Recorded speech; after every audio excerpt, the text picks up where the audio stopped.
Hi, welcome to Audio Story House. Subscribe to hear more stories. Today's story is about a husband's emotional coldness, and I found a man. Later, I want to return to the original, and my husband found out about my infidelity. How can he forgive me? My story with my husband began 10 years ago during our campus days. We were both university students then, filled with youthful dreams and endless possibilities. The road to love wasn't smooth. We faced the test of long-distance relationships, but the support we gave each other became our strength to keep going.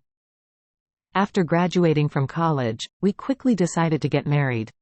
Marriage did not stop my pursuit of further education. After we got married, I embarked on the path of postgraduate studies, while my husband worked in a different city. Although our lives were still long distance, our souls were never apart. When faced with the decision of whether to have children, we decided not to let time and distance be barriers and chose to take a year off school to welcome the arrival of new life. Pregnancy was supposed to be a time filled with anticipation and joy, but due to my husband's work arrangements and family circumstances, I had to have my mother-in-law come over to take care of me during the later stages of my pregnancy.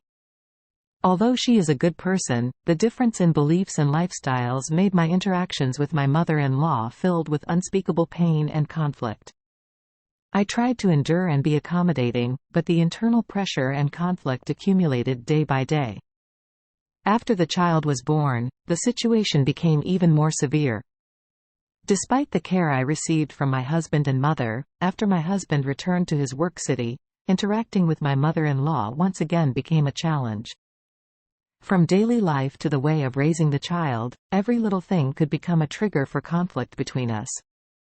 What pained me the most was that during that most difficult period, my husband didn't seem to provide enough support and understanding.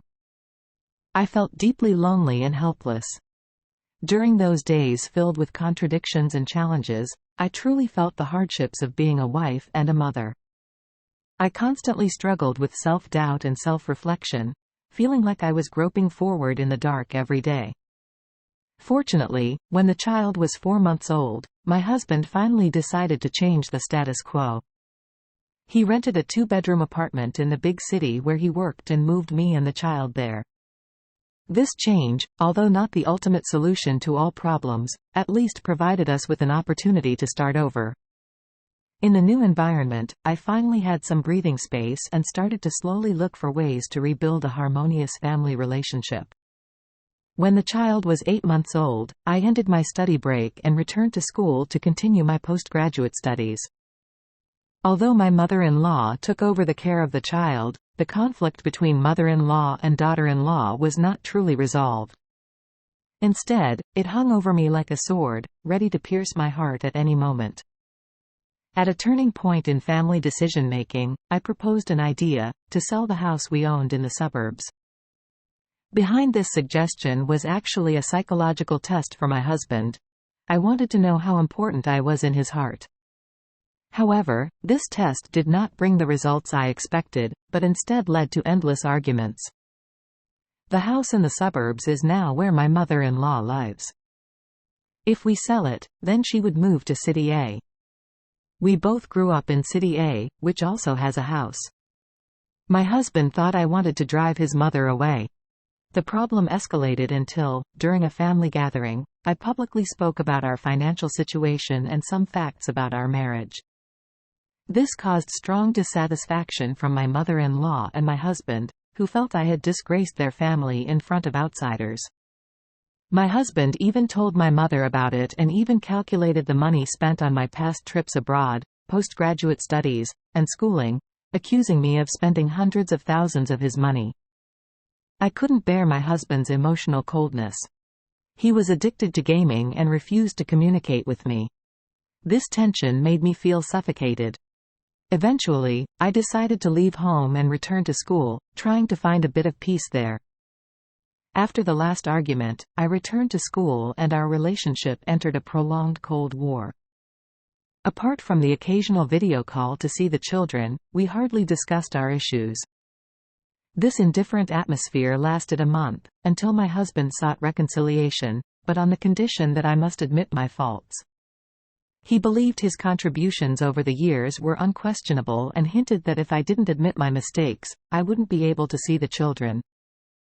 This situation triggered another argument between us, leading back to the Cold War. During this time, I started a part-time job at school, trying to prove to him that I could live independently without his support. In this process, I met a new male friend. Initially, I hid my marital status from him, seeing him merely as someone to confide in.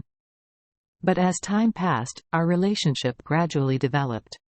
However, even in the company of this new friend, I couldn't cross the moral line within me. Once, I spent a late night chatting in his hotel room but refused any further intimacy. It was this late-night meeting that my husband discovered through phone tracking, exacerbating the misunderstandings and conflicts between us. During a trip intended for relaxation, I visited the city where my male friend lived and bought him a gift. We spent a few days together, but I maintained a distance, not allowing the relationship to develop further. After endless pain and challenges, my husband and I finally discussed the possibility of divorce over the phone. This was not just because I felt I had married not only him but his entire family, and also because he failed to provide a hopeful future, making me see no possibility of a shared life, especially the issue of getting along with my mother-in-law, which became an insurmountable barrier. In a face-to-face negotiation, my husband once agreed that we would no longer live with my mother-in-law, which seemed to resolve the issue. However, he later checked my phone, and despite having deleted the chat history, he still found messages from the male friend. Faced with my husband's questioning, I didn't choose to hide but admitted my actions. At that moment, I thought it might be time to end this marriage. I even contacted the male friend at that time, asking him to acknowledge our relationship, hoping this would serve as the final blow to prompt the divorce. This action was unacceptable to my husband, who agreed to the divorce, and the matter quickly escalated to both families. We processed the divorce agreement registration a month later. After my husband returned to his work city, he presented me with a tough choice: to drop out of school and follow him to a first-tier city to work. As a price for my infidelity, he was willing to forgive me. This choice plunged me into deep conflict. On one hand, I longed to salvage the marriage and family harmony.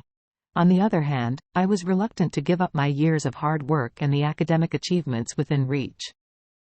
I initially agreed to my husband's request, but the inner struggle and consideration of my future made me rethink. I didn't want to give up my studies, nor did I want to lose my career and dreams because of a momentary mistake. However, my husband was full of doubts about my loyalty and ability. Feeling the instability in my husband's state, I visited him with a restless heart. Over those days, he made many efforts and said a lot, hoping I would return to the family.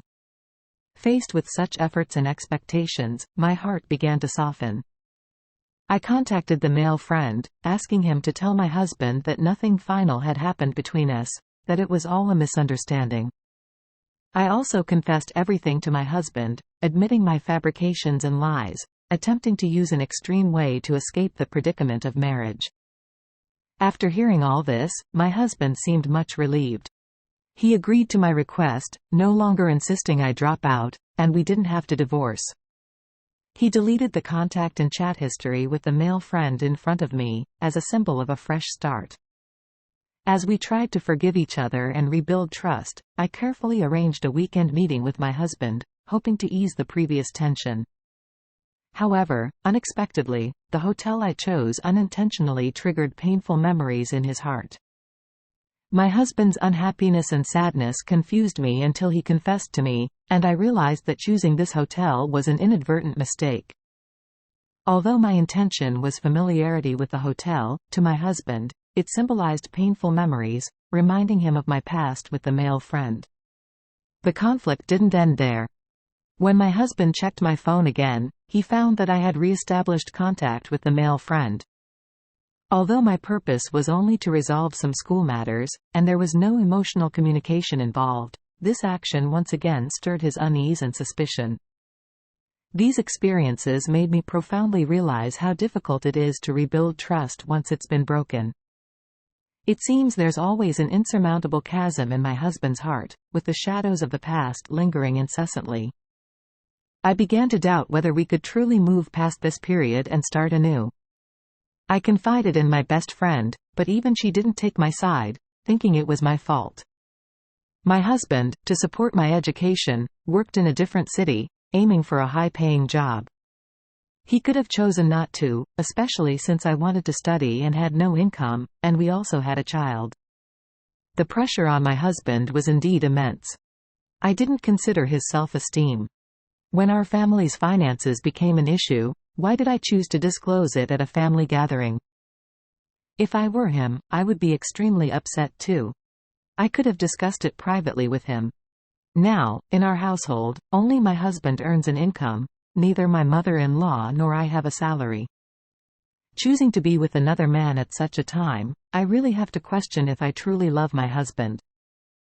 Our relationship with my mother-in-law wasn't good.